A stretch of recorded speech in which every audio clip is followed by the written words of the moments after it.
Hello BIM learners, welcome to BIMModel.com.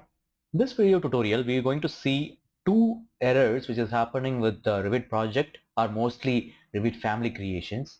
So one error which I'm going to explain, the first one is that Revit element cannot keep joined, and the second one is that element which is not able to draw it.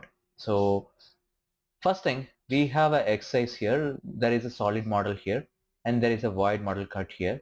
When I move this void cut to the particular distance, and you can see that this error pops up, cannot keep the element joined.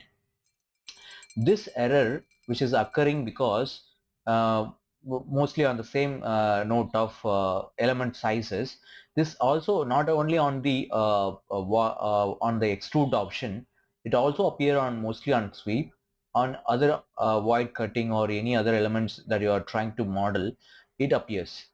And the reason I'm going to explain here, when you draw any element which is less than 0.7, you can see your cursor.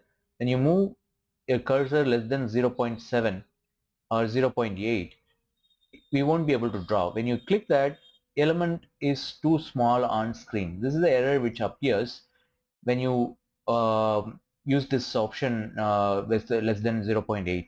This is not only on a single line, it also appears on the arc element or the circle element. You can see that when you go beyond 0.8, it appears. It's in millimeter, unit is in millimeter. So make sure when you are modeling any object which is in Revit, when any object which needs to be more than 0.7, so that Revit accepts the geometry.